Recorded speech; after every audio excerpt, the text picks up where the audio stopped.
예, 마이크 잘 들어오네요. 유인물 하나씩 받으셨죠? 네. 그 유인물을 보시고 또 저를 보시고 같이 한번 이야기도 나누고 공부도 해보도록 하겠습니다. 아마 여기 자리에 앉아 계신 분 대부분은 다 세례 받으셨을 겁니다. 입교하셨을 것입니다. 여러분 혹시 세례 날짜 기억하십니까? 예. 조기장로는 기억하신답니다. 다른 분들은 참 묻기 곤란한 질문이지요. 기억하시는 분 계십니다. 예, 역시. 부끄러운 고백입니다. 제가 자꾸 부끄러운 고백만 하게 되네요. 그만큼 저는 연약하다는 거고요. 여러분들 기도를 많이 해주셔야 됩니다. 저는 언제 세례 받았는지 가물가물하더라고요. 그럼 언제 기억하느냐? 그래도 목사들은요 꾸준히 기억할 수 있어요. 교회 임지를 옮길 때 이력서를 써야 되는데 그때마다 이제 수세일자를 적거든요. 그래서 제가 찾아봤습니다. 제가 91년도에 받았습니다. 11월 24일 날. 그런데 막상 지나가다가 목사님 세례 언제 받으셨어요? 누군가 저에게 물어본다면 아마 저는 딴 산을 바라볼 먼 산을 바라볼 겁니다. 근데 이게 저만의 문제일까요? 여러분의 문제이기도 할까요? 아직까지. 그러면 여러분의 생일날은 기억하십니까? 생일날. 기억하죠. 혹시 결혼기념일은요? 예, 전 아직까지 그래도 다행히 결혼기념일은 기억하고 있습니다. 생일, 결혼기념일. 그럼 또 한 가지 여쭤보겠습니다. 우리 남성분들 같은 경우 혹시 입대 날짜, 제대 날짜 기억하십니까? 기억하시죠? 저도 그건 기억합니다. 그런데 세례 날짜는 기억이 안 나는 거죠. 이 뭐가 문제일까요? 여러분 세례 받기 위해서 준비했던 그 시간들이 좀 인상 깊었던 시간들이 물론 있는 분도 계시겠지만 저희가 이 자리에 설문조사할 수 없기 때문에 근데 대다수 많은 분들은 잘 기억이 안 나실 거예요. 저만 해도 저는 이제 어렸을 때는 고신축 교회 다녔거든요. 강도사님이 야 세례 받아야 돼. 빨리 가 세례 받아. 교육받기 싫어요. 그냥 받아. 그 이름만 올려놔. 그것도요. 교육을 한 3주, 어떤 교회는 2주, 통합식교회에서 그래도 나름 체계가 잘 돼 있는 교회는 4주에서 6주 정도. 근데 그것도요. 말이 주지 그 한 주에 50분 수업하면 많이 하는 거죠. 그럼 토탈로 몇 시간이에요? 6시간이 채 안 되는 시간이죠. 그러니까 6시간이 채 안 되는 시간, 그것도 내 의지도 없이 결단도 없이 그냥 앉으라니까 부모님의 성화에서 앉았습니다. 그리고 세례 받으라고 하니까 주일날 잠깐 올라와서 세례 받습니다. 그리고 끝이에요. 전혀 내 인생에 어떤 의미가 부여가 안 되는 것이죠. 그러니 당연히 그 날을 기억할 리 만무하죠. 우리 주변에서 정말 신앙생활 열심히 하는 분들 중에 당신 성령 세례 받은 날 그런 거 얘기하는 분도 있잖아요. 근데 우리는 정말 교인으로서 이 교회의 공동체의 일원이 된 그 날, 근데 그 날이 별로 기억이 없습니다. 왜 결혼기념일은 기억하고 내 생일은 기억하는데 세례받은 날은 기억하지 못하는가? 결론은요, 큰 의미가 내 삶에 없었다. 결혼은 인생에 굉장히 중요한 사건 아니겠습니까? 제가 참 불편합니다. 지금 제 아내가 저기서 뜨러르떠 보기 때문에 제가 얘기를 못해요. 결혼을 하면 인생이 바뀌거든요. 생일, 어쨌든 내가 이 세상에 태어난 날 아니겠습니까? 그러면 세례란 내가 교회의 일원이 되는 날인데요.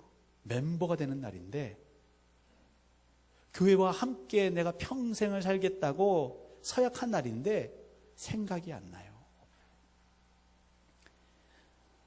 좀 무겁지만 뭔가 문제가 있다는 거죠.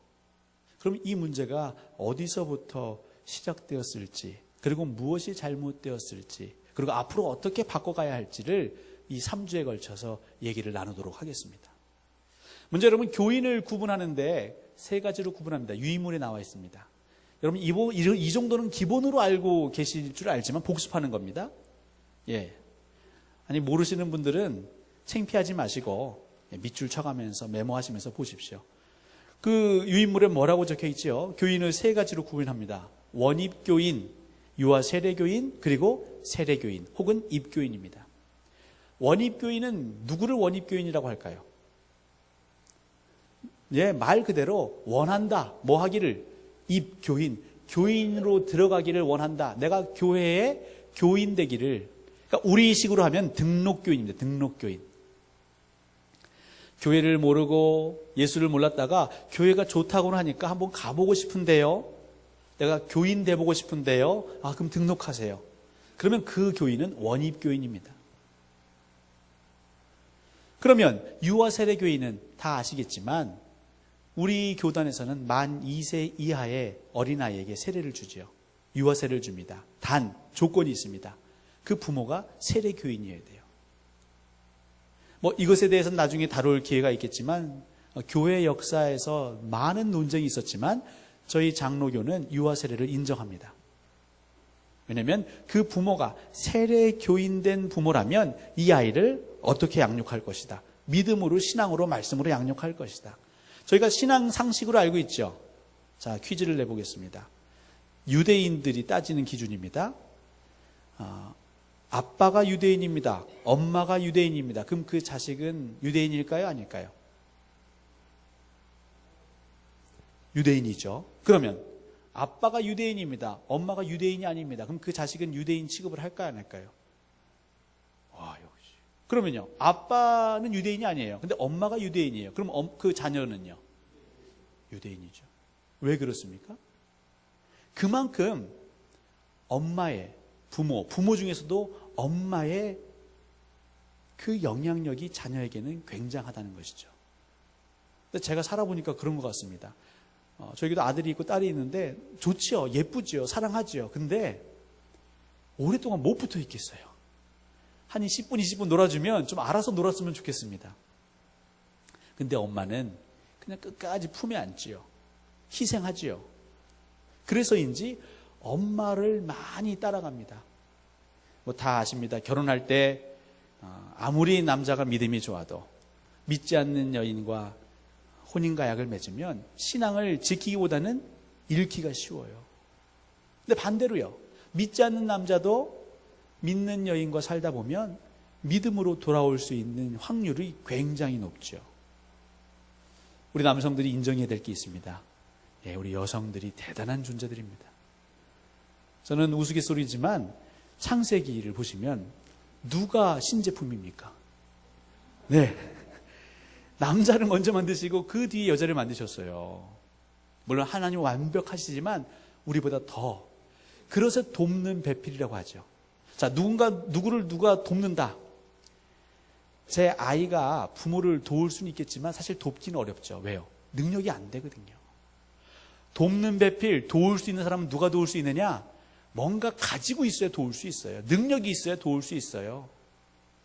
그래서 아무튼 우리 여성 성도님들 감사합니다.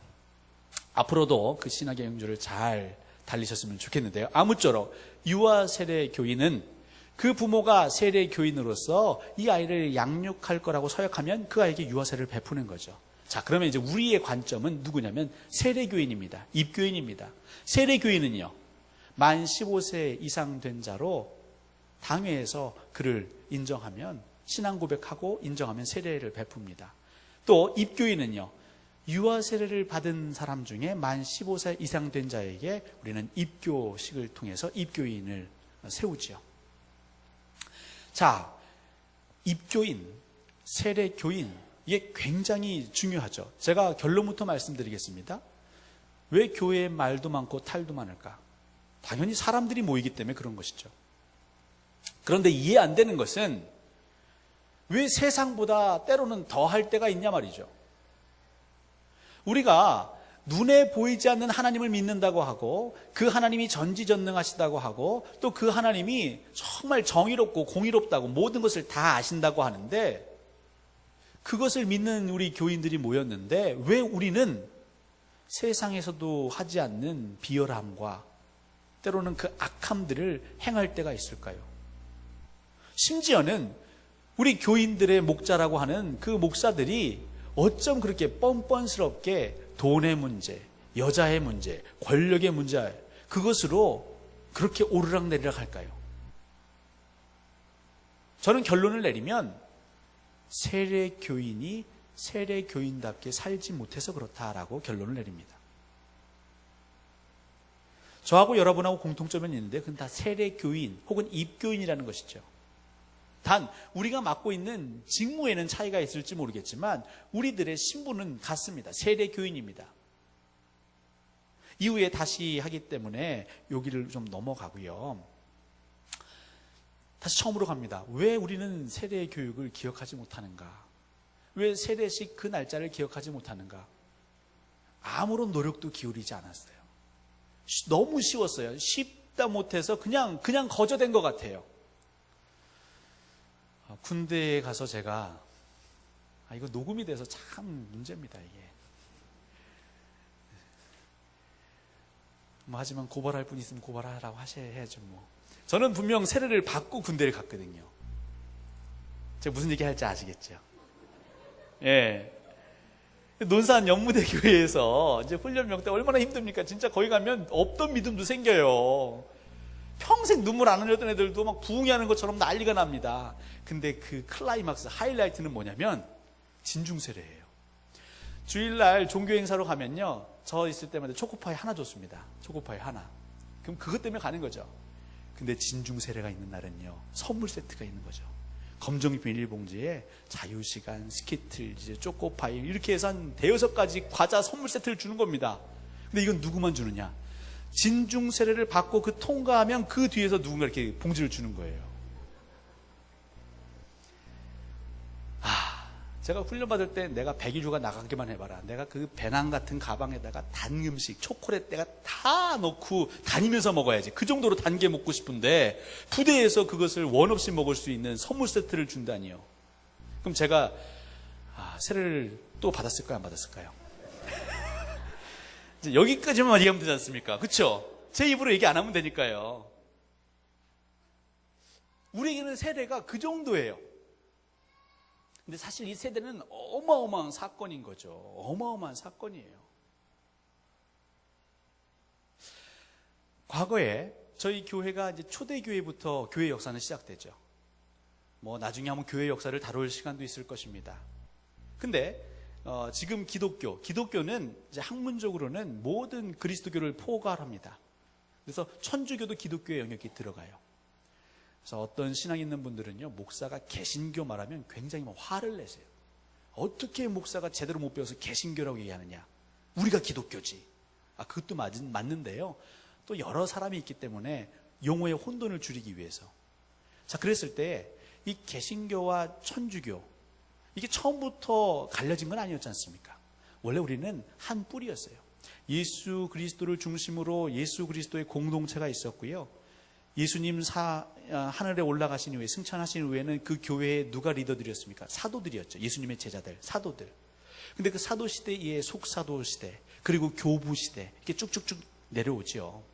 아무튼 초대교회 시대의 문서 중에 하나가 이제 여러분에게 유인물 드린 건데요.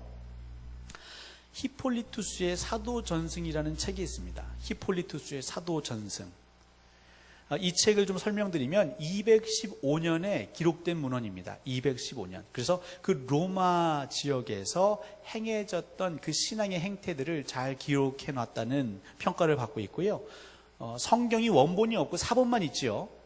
마찬가지로 이 사도전승이라는 책도 원본은 없답니다. 대신 사본들이 여러 사본이 있어요. 그래서 연구원 학자들은 이 히폴리투스가 그 당시의 교회의 상황이나 형편이나 돌아가는 것들을 기록할 때에 있는 그대로도 기록했겠지만 그만의 상상력을 좀 첨가했을 수도 있다, 이렇게 평가합니다. 하지만 대체적으로는 그 당시에 이렇게 교회가 운영되어지고 교회가 잘 이루어지고 있다, 든든히 서갔다라는 그런 최초의 문헌이라는 의의가 있죠. 여기에 보면 뭐가 있냐면 세례의식 전반에 대해서 기록해 놨습니다. 이 히폴리투스의 사도전승이라는 책에서. 제가 그 중에 일부만 여러분 유인물에다가 발췌를 해 놨습니다. 16번과 17번 항이 있는데요. 제가 그걸 한번 읽어보겠습니다. 이 세례를 받을 때 그냥 세례식을 한 게 아니라 예비자를 선발했어요. 예비자를 선발했어요. 그러니까 세례받기가 쉽지 않았다는 것이에요. 이 예배자를 선발할 때 그 선발 기준이 16번입니다. 기술과 직업에 관하여. 그러니까 그 당시에 그 성도들, 교인들 사람들이 삶에서 뭔가 생업이 있었겠죠. 근데 그 생업을 지적하는 거죠. 말씀을 듣기에 오는 사람들의 기술과 직업에 대해 질문할 것이다. 그러니까 질문하라는 거예요. 성도님 어떤 일을 하십니까? 사실 성도라고 부르지 않죠. 아무아무개씨, 당신의 직업은 무엇입니까? 당신의 기술은 무엇입니까? 이게 물어보라는 겁니다. 만일 그가 우상 숭배하는 사람이면 그것을 그만두게 하거나 아니면 돌려보낼 것이다. 또 만일 조각가나 화가이면 우상을 만들지 말도록 가르치라. 그 직업을 그만두게 하든지 아니면 돌려보낼 것이다. 만일 배우나 연출자이면 그것을 그만두게 하거나 아니면 돌려보낼 것이다. 중략하고요. 만일 전차를 모는 전사이면 그것을 그만두게 하거나 아니면 돌려보낼 것이다. 창녀, 포주, 내시 그리고 말하기에도 부끄러운 일을 하는 사람은 돌려보낼 것이다. 왜냐하면 그들은 순수하지 않기 때문이다. 그러니까 예비자, 세례 예비자를 선발할 때에 직업을 물어보고요. 그 직업이 순수하지 않고 아름답지 않고 그 인류의 그 공동체에 기여하지 않고 오히려 해가 된다라고 생각하면 어떻게 해요? 선택하라고 한 거예요.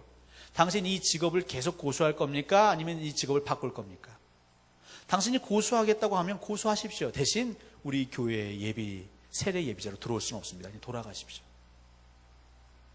만약에 정말 그럼에도 교회의 일원이 되고 싶으십니까? 세례 받고 싶으십니까? 그러면 직업을 바꾸십시오. 만약에 오늘날 이렇게 세례 교육을 실시한다 그러면 교회는 텅텅 빌까요? 빌 것 같죠? 빌 수 있습니다. 네. 문자적으로는 빌 수 있지만 하지만 이 정신을 우리가 고스란히 담아낸다면요. 저는 꽉 찰 거라고 봅니다. 여러분 약수터 가보신 적 있으십니까? 약수터, 몸에 좋은 약수터, 정말 이 수질 좋은 약수터. 그러면 사람들이요, 그 무거운 물병 들고 어떻게 해요? 그 처음에는 무겁지 않죠. 빈 병이니까, 빈 물통이니까 가지고 옵니다. 그러면 가득가득 한 통, 두 통, 세 통 막 등에 지기도 하고요. 그 산길을 걸고 내려가죠. 오지 말라고 그래도 와요. 약수터에는. 왜? 물이 좋으니까. 근데요, 그 약수를 사람들이 찾는다고 해서 그냥 더 많이 물도 막 끌어내고 함부로 관리하고 아무나 다 오게 하고 질서 안 지키게 하고 그러면 그 약수터는요 금세 망가집니다. 우리나라 교회가요 정말 하나님이 임재하시고 하나님이 복을 주시는 복의 통로죠. 믿습니까? 아멘. 예. 제가 나중에 좀 성대면서도 해야 될 것 같아요. 강조돼서 막 믿습니까? 오후 시간엔 졸리시니까. 네, 믿습니까? 믿어야 돼요. 네. 그런데 너무 은혜를 남발했어요. 이 생명의 근원지인 이 수원지를 우리가 귀하게 여기지 않았어요. 그리고 우리가 주인 된 것처럼 마구마구 그냥 개방하기도 하고 분명 따질 건 따져야 되는데 그냥 교회 문턱을 낮춰라. 아무나 들어오게 해라. 많이 오면 좋은 거지. 그러다 보니까 점점 어떻게 됐습니까? 물이 나빠졌어요. 젊은이들은요 물 나쁜 곳 안 갑니다. 사람은요 우리가 흔히 영물이라고 하죠. 영혼을 가지고 있어요. 그래서 이곳이 내 영혼을 살린다 그러면 옵니다. 근데 여기 와도 뭐 잠시 잠깐의 즐거움은 있고 웃음은 있고 기쁨은 있을지 모르겠지만 내 영혼에 유익이 안 된다 싶으면요 자기가 의지한 게 아니라 자연스럽게 멀어져 가요. 한국교회 부흥기에 교회가 그들의 영혼을 살리는 통로였어요. 그래서 몰린 겁니다. 물론 그걸 사회학 하는 분들은 다양하게 분석하죠. 도시화가 진행되고 산업화가 진행되고 시골에서 많은 사람들이 상경하는데 마음 붙일 데 없고 그런데 교회 공동체 오니까 너무 편안하고 마치 이민교회처럼. 근데 그것만으로는 해결할 수 없습니다. 풀어낼 수 없습니다. 그들이요 그 교회 공동체에서 영혼의 갈급함을 채웠어요. 그래서 교회가 부흥한 겁니다. 성장한 겁니다. 그런데 어느 순간부터 교회가 그렇게 거대해지다 보니까 어떻게 해요? 이게 좋거든요. 교수도 옵니다. 사장도 옵니다. 대통령 될 사람도 교회에 있습니다. 많이 많이 와라, 많이 많이 와라. 너 불편한 게 있니? 그거 제거해 줄게. 쉽게 올 수 있고 쉽게 갈 수 있는 교회를 만들었어요. 근데 그러다 보니까 물이나 빠졌어요. 사람들이, 영혼을 가진 사람들이, 하나님을 믿든지 믿지 않든지 영혼을 가진 사람들이요, 그걸 금세 캐치합니다. 그럼 어떻게 될까요? 떠나는 거죠. 떠나는 거죠. 지금이 그때예요. 한국교회 모든 교단이 공통적으로 교세가 감소하고 있습니다. 교회가 문을 닫고 있습니다. 다음 세대가 없는 교회 학교들이 늘어나고 있습니다. 지금 우리 유치부도 있죠, 아동부도 있죠, 중고등부도 있죠, 우리 청년들 아직 있죠. 기적입니다. 이런 교회가 통합식 교회에 다 그런 게 아니에요. 없는 교회들이 있어요. 여러분 자랑하셔도 됩니다. 근데 문제는 이렇게 방치해 놓으면 이 현상이 가속화된다는 거죠. 문제는 뭐다? 우리가 너무 다 쉽게 문호를 개방해 버렸어요. 지킬 건 지켜야 되는데. 그러니까 이 당시에 세례자 예비자를 선발하는 데에서도 직접적으로 물은 거예요. 왜? 그 삶이 그 신앙과 밀접되어 있기 때문에 내가 말씀대로 산다고 하면서 살인하는 데 일하면 안 되잖아요. 순수하지 못한데 일하면 안 되잖아요. 우상을 만드는 일에 동조하면 안 되잖아요. 어떻게 두 주인을 섬길 수 있겠냐는 거예요. 어떻게 양다리 걸치면서 살 수 있겠냐는 거예요. 결단하라는 거죠. 그게 기본이었어요. 그리고 보십시오.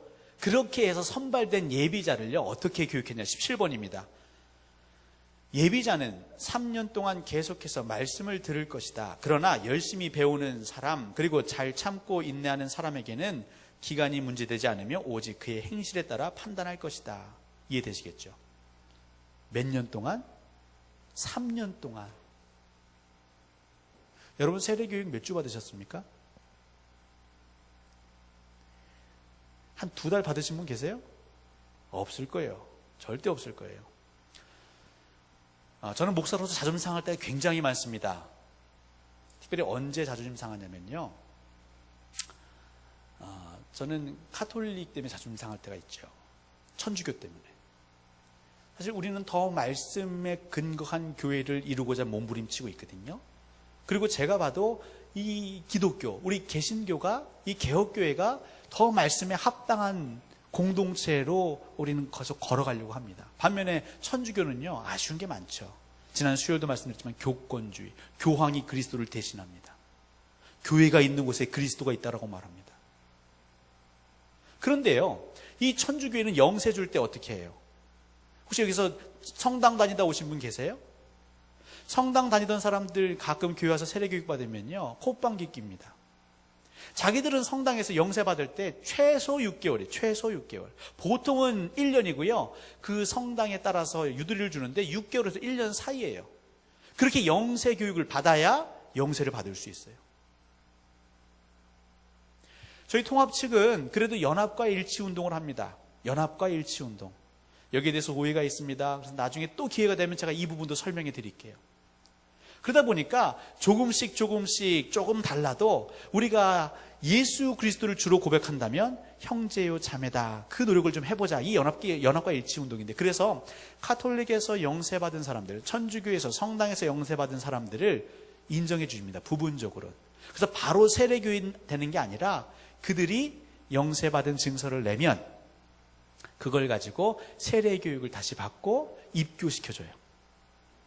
그러면 거꾸로 우리가 그렇게 하니까 천주교에서도 성당에서도 우리가 세례받은 거 인정해 줄까요? 안 해주는 거예요. 왜요? 너희들은 거저 날로 먹었잖아. 그걸 알아요.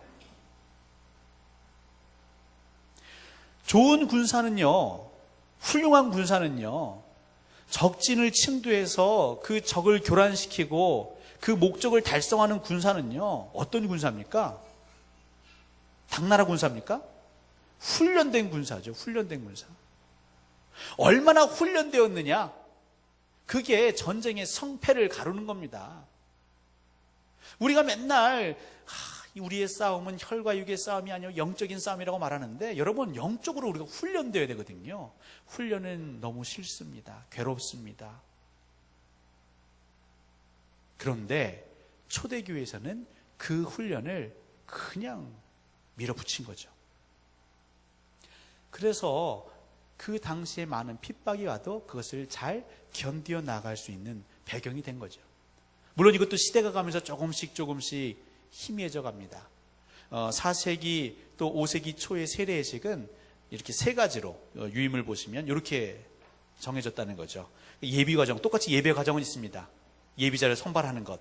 물론 그 정도는 조금 약해졌지만 예비 과정이 있고 세례 후보자를 등록하고 준비하는 과정이 있고 역시 교육기간이 길어요. 그리고 나서 세례 예식이 있는 거예요. 그러니까 세례에 참여하는 사람도 감격이 있습니다. 내가 이 힘든 코스를 수료했구나. 나도 장하고 너도 장하고 우리 기수 정말 잘해보자.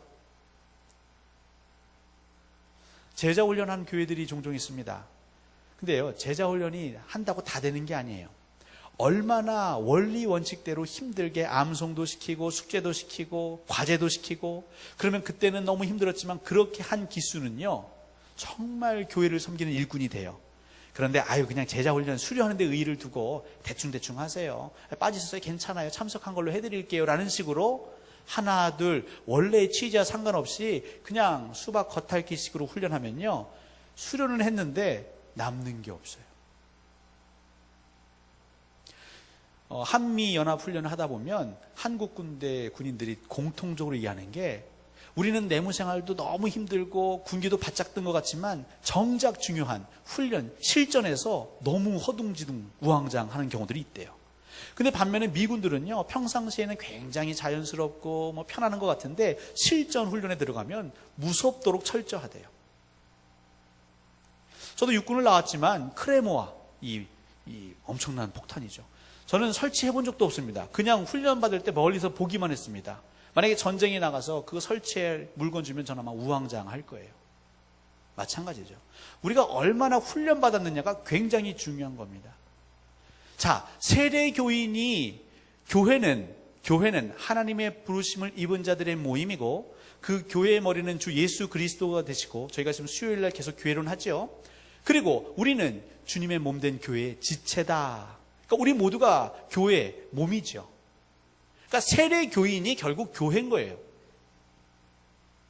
근데 세례 교인이 훈련이 안 되어 있어요. 무장이 안 되어 있어요. 그럼 그 교회가 단단할까요? 허점이 있죠. 장기적으로 우리 한국교회 세례 교육이 다시 좀 분명해져야 됩니다. 이게 4주, 6주의 개념이 아니라 철저해져야 됩니다. 내가 목사가 되고 장로가 되고 직분 받는 것 그 이전에 근원적으로 세례 교인됨의 그 교인됨을 우리가 그 의미를 다시 바로 새겨 잡아야 합니다. 원래 우리 초대교회의 전통을 회복해야 합니다. 맨날 우리가 초대교회로 돌아가자 나눔이 있고 서로 물건을 통용하고 여러분 그게 그냥 되는 게 아니고요. 철저한 세례 교인 교육이 있었기 때문에 가능했던 것이죠. 물론 이때는 시대적 배경이 있죠. 그 예수님 당시와 그 이후의 사도시대에는요 핍박이 있었지 않습니까? 핍박이. 그래서 교회 공동체로 모이면 그것을 오픈할 수 없었어요. 유대교 사회에서도 마찬가지요. 로마 시대도 마찬가지입니다. 황제를 숭배해야 되는데 우리는 황제가 싫습니다. 하나님을 믿겠습니다. 그건 당연히 황제 숭배 모독죄 아니겠습니까? 그래서 그 모임을 늘 감시했습니다. 그러다 보니까 아무나 교회 멤버로 드릴 수가 없었던 거예요.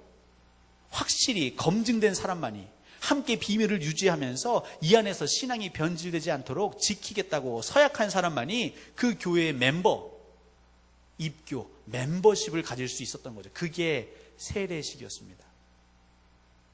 더 나아가서 유대사회에서 내가 그리스도를 믿습니다라고 하는 것은 동일하게 신성모독죄 아니겠어요?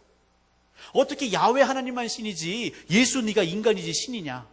이건 말도 안 되는 거예요, 유대교에서. 근데 그 유대교 집안에서 아니요, 저는 기독교인이 되겠습니다. 저는 세례받겠습니다. 그럼 매장당하는 거죠. 그에게 상속될 재산들도 다 사라지는 것입니다. 그 마을 공동체에서 그냥 쫓겨나가는 것입니다. 그 정도의 희생을 감수하고도 나는 교회 멤버가 되겠습니다. 이게 세례의식이었어요. 근데 우리는요, 하나도 잃는 것 없이 그냥 아주 쉽게 세례 교인이 될 수 있습니다. 제가 숭실대학교에서 근무했던 4년의 세월이 있었는데요. 기독교 학교입니다. 근데 미션 스쿨인데, 그래서 규정상으로는 어떤 규정이 있냐면, 교수로 임용되든지 아니면 직원으로 채용되기 위해서는 반드시 뭐가 필요합니까? 세례 교인 증명서를 제출해야 돼요. 다 들어올 때 세례 교인 증명서를 다 떼와요. 근데 문제는요, 들어오면 가관입니다. 그냥 신앙생활을 느슨하게 하는 정도가 아니고요, 어떤 분 대놓고 반기독교적인 행태를 보이는 분들이 있어요. 왜 그런가 봤더니요, 얘기를 들어봤더니 쉽대요. 내가 교회를 안 다녀도 세례증명서 떼기 쉽대요. 외국에서 유학했지 않습니까? 저기서 임용된다고 하는데 그 증서 하나, 그래서 가까운 상가에 있는 조그만 교회 가면 된대요. 가서 안녕하세요 목사님, 제가 이만저만해서 외국에서 왔는데요, 여기서 좀 신앙생활 해보려고요. 그러면 개척교회 목사님은 그냥 박사님이 오셨으니까 정성을 다하겠죠. 그렇게 한 주, 두 주 다니다가 얘기하는 거죠. 근데 목사님, 제가 이만저만해서 저기에다가 서류를 내야 되는데 좀 떼어주실 수 있겠습니까? 여러분이 개척교회 상가교회 목사님이라면 떼주시겠어요? 안 떼주시겠어요? 고민이 되죠. 아마 저한테 물으셔도 좀 고민할 겁니다. 사실 그 원칙을 지키는 건 쉽지 않아요. 자, 그러다 보니까 10중 8구 대부분 떼주시는 거예요. 그럼 그 제출해요. 그리고 그분이 교회에 계속 나갈까요, 안 나갈까요? 안 나가는 분들이 허다하다는 거예요. 우리 교회가 왜 이렇게 됐습니까? 그러니까 그분들도요, 다시 조롱해요. 야, 교회 뭐 그거 대충 다 그냥 편법으로 다 해주던데 뭐. 그러니까 믿지 않는 자들이 교회를 더 우습게 봐요. 우리는 그들의 편의를 좀 배려해 주려고 했는데 그것이 우리의 올무가 돼서요, 교회가 더 우스운 꼴이 되져요. 여러분, 어떻게 해야 될까요? 물론 교회에 오겠다는 이들을 우리가 환영하고 사랑하고 품어야 되는 거 맞습니다. 하지만 교회가 교회됨의 그 정체성이 흔들리면서까지, 우리의 복음이 흔들리면서까지, 우리의 교훈과 가르침이 흔들리면서까지 그들을 다 수용하다 보면, 구약에서 하나님이 끊임없이 말씀하시잖아요. 너희가 가나안 땅에 들어갈 텐데 그때 이방 문화를 조심해라. 그들과는 결혼도 하지 말아라. 왜요? 다 뜻이 있는 겁니다. 근데 교회가 그러다 보니까 세속화된 거예요. 세속화되다 보니까 구별됨이 없습니다. 거룩함이 없습니다. 전혀 신선하지 않습니다. 그럼 다른 것이 경쟁력이 있느냐? 다른 게 경쟁력이 없죠. 음악, 콘서트장 가면 더 감동적인데요. 어떤 메시지, 연극을 가보십시오. 눈물이 주르륵 납니다. 교육 환경이요, 요즘 문화센터 가면요, 어른에서부터 아이들 할 것까지 없이 그냥 너무 프로그램 잘 되어 있어요. 시설도 너무 좋아요. 주차하기 좋습니다. 그냥 셔틀로 차량 운행도 합니다. 교회가 뭘로 승부할 겁니까? 그럼 교회가, 대형 교회는 그래도 흉내내죠. 우리 같은 교회 뭘로 승부할 겁니까? 오직 하나입니다. 영혼의 생수의 수지를 우리가 지켜내야 돼요. 세례 교인이 이 세례 교인됨이 무엇인지를 바로 알고 우리가 끊임없이 하나님 앞에서 치열하게 씨름하면 하나님께서 은혜를 부어주실 겁니다. 바로 이런 걸 타협하지 말라는 거예요. 근데 우리는 너무 쉽게 타협해버렸습니다. 그 결정적인 계기가 언제였느냐? 기독교가 국교로 공인된 이유죠. 콘스탄틴 대제에 의해서 국교로 공인되면서 무슨 일이 벌어졌느냐? 그동안은 교회를 핍박했는데 핍박하지 않습니다. 그러면서 이제 황제가 우리의 국교는 기독교다 하니까 출세하고 싶은 사람들이 다 어떻게 해요? 저도 기독교인데요, 저도 기독교인데 말해야 되잖아요. 그러니까 똑같이 그 교회 공동체에 멤버십을 갖기를 원하는 거죠. 막 유입됩니다. 인원들이 유입됩니다. 그러니까 그 많은 사람들을 일일이 질문할 수도 없었을 뿐더러, 아니 이렇게 들어온다는데 그걸 굳이 막을 필요가 있을까? 타협하기 시작하는 거죠. 그러니까 서로가 맞는 거예요. 교회는 교인이 많아지고 커져서 좋고, 교회에 권력이 힘이 생겨서 좋고, 또 이들은요 그렇게 헌신하지 않고 내 직업 버리지 않고 내가 그냥 살던 방식 그대로 살면서 무엇을 얻어서 좋고, 그리스도인이라는 칭호를 얻어서 좋고, 황제가 강조한 그 정책에 동조한다고 표시낼 수 있어서 좋고. 여러분, 그러면서 교회가 이렇게 흐지부지 된 것이죠. 사실 더 해야 되는데 시간입니다. 네. 못한 내용은 제가 30날 이어서 이것과 더불어서 그 다음 내용 같이 할 텐데요. 여러분, 오늘 우리가 읽은 본문의 말씀은 사람들이 나를 누구라 하느냐, 너희들은 나를 누구라 하느냐. 오늘 우리 광주동산교회 세례 교인들에게 하나님 물으시는 거예요. 주는 그리스도시요 하나님의 아들이십니다. 그럼 그런 결단을, 그런 고백을 했다면 우리 안에 그런 삶이 있어야겠지요. 세례 교인의 삶이 있어야겠지요. 그 치열함이 있어야겠지요. 때로는 타협하지 않았기 때문에 힘든 고통도 우리가 짊어져야겠지요. 그런데 교회가 그런 고통 가운데 씨름할 때에 참 신비로운 건 뭐다? 여기에 사람들이 찾아온다는 거예요. 왜? 영적으로 살리는 그 생수의 강이 샘솟거든요. 영적인 생수의 수질이 너무 좋거든요. 광주동산교회에 하나님 주시는 사명입니다. 많은 교회들이 세속화된데 우리도 따라가지 말자고요.